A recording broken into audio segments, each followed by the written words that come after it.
We have Ben in Austin. Hello? Hey guys, how are y'all doing? Pretty good. How are you? Pretty good. Hey, I was just wondering, did y'all hear about Christopher Hitchens being diagnosed with throat cancer? Yes, I have. I hope he gets better. Yeah, I was kind of wondering, I kind of saw some hypocrisy there when, like, Billy Graham died. You know, you guys, especially Matt, had said some pretty scandalous things about him. And now that... the question is, were they true? With Richard, or excuse me, it was Christopher. You know, I hear some of the theists saying some scandalous things about that, and there are scandalous things to be said about him. That's for sure. Can you give an example? I mean, I wasn't on the show where Matt talked about Billy Graham. Can you? I'm sure I listened to it, but can you remind me what specifically he said? Like good riddance. I can't take out word for word exactly what he said, but pretty much that was kind of the feel.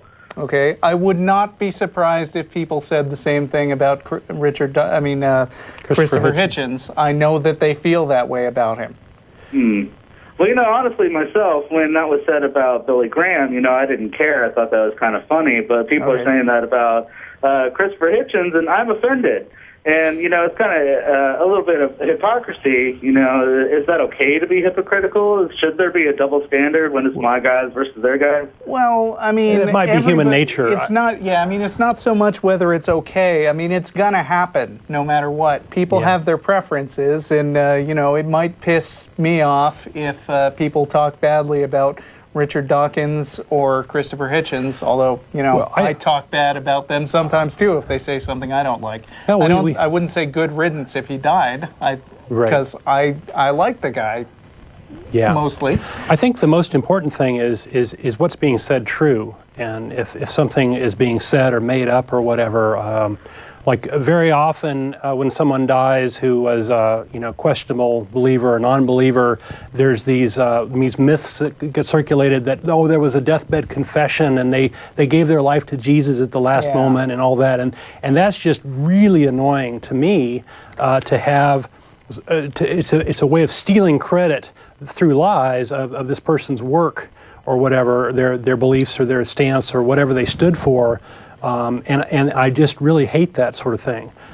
So if what is being said is the truth, I don't think there can be any complaint, right? Now, I remember an editorial being written, and I can't remember the details right now, but it was something like, you know, God is doing a great thing by giving Christopher Hitchens cancer because it's going to bring him to Jesus. It's going to make him realize the error of his ways. Yeah. And I think P.Z. Myers has a term for people who write like that. He calls them contemptible ghouls because they are sort of using the opportunity to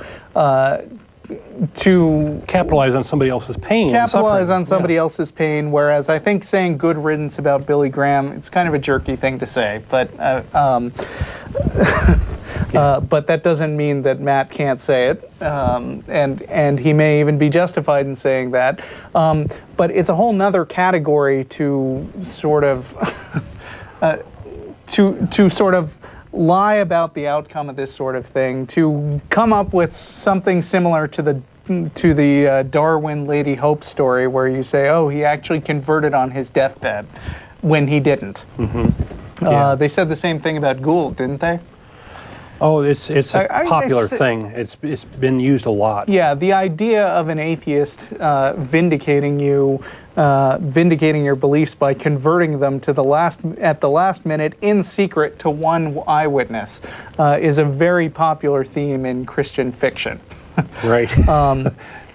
And just to say Christianity. I'm not saying it can't happen, and I would say, in fact, that even if Christopher Hitchens, you know, at the last moment of his life said, "Oh my God, how could I have been so blind all along? Jesus is the one true God." That doesn't mean that atheists would take him seriously, because I don't think that atheists do or should bring one guy, you know, elevate one guy as the spokesperson, as the one arbiter of truth. We're not followers. We come to our own conclusions. Right. There isn't an atheist pope. And if somebody changes their mind, well, maybe they know some facts, or maybe they're made a mistake or whatever. That's sort of that's a separate issue to how we're going to make decisions, right? If that comes, it'll be when I'm very ill, when I'm half demented, either by drugs or by pain. I won't have control over what I say. I mention this in case you ever hear a rumor later on. Because these things happen, and the faithful love to spread these rumors. You know, on his deathbed, he finally, well, I can't say that the entity that by then wouldn't be me wouldn't do such a pathetic thing, but I can tell you that not while I'm lucid, no. I could be quite sure of that. So if there is some story that on your deathbed... Don't believe it. Don't believe it. Don't credit it, no. That's right. Yeah, look at the reaction to Antony Flew. Right. I mean, Antony Flew is seemingly a genuine atheist. case, where he actually changed his mind when now? he got old. And who jumped all over this story? It wasn't a bunch of atheists converting en masse because they worshipped Antony Flew. It was a bunch of Christians saying, see, this just proves that we're right. In the atheist community, it was like, wow, what made him think that? And in my case, Antony who? Yeah, I didn't know him. But the big irony there is that Antony Flew converted it to deism and denied Christianity, but the Christians are promoting it. Oh, we're right, you know. It's like, no, you need to understand what he's talking about. Well, right, so it's pure propaganda. If you're going to buy into Pascal's wager, wouldn't that be the best time to, right at the very end, last second? Oh yeah, hedging your bets. Well, that's supposedly what Constantine did, is that he decided that it was too risky to convert to Christianity before he was on his deathbed because he might sin. And if you converted at the very end, you get all the goodies, supposedly, right? So so it's very calculated. Back in the day to get baptized right before you die. Yeah, that's a pretty common thing, I guess. Right. Jack Chick, one of my favorite Chick tracts, was about the gunslinger who's, this evil mustachioed guy, and he, murders a bunch of people, and then at the end he winds up having a last-minute conversion just like that. And the sheriff, who is presented as a good law-abiding citizen, goes to hell after a snake scares his horse or something. And this is the way things work in the fictional Jack Chick universe. And then at the end of the tract, it says, now get down on your knees and say, Jesus, come into my heart. So, I read a Jack Chick tract once, and I said, okay, got down on my knees, said, Jesus, come into my heart. Got back up, continued doing an atheist show. So I'm covered. As far as Pascal's wager goes, I can be an atheist all I want. Right then, or did he want you to kill a bunch of people and then go down on your knees? Well, that wasn't the advice in the tract. Oh. Well, then it's unclear. I think he should, be a little clearer in his message. Yeah. Right.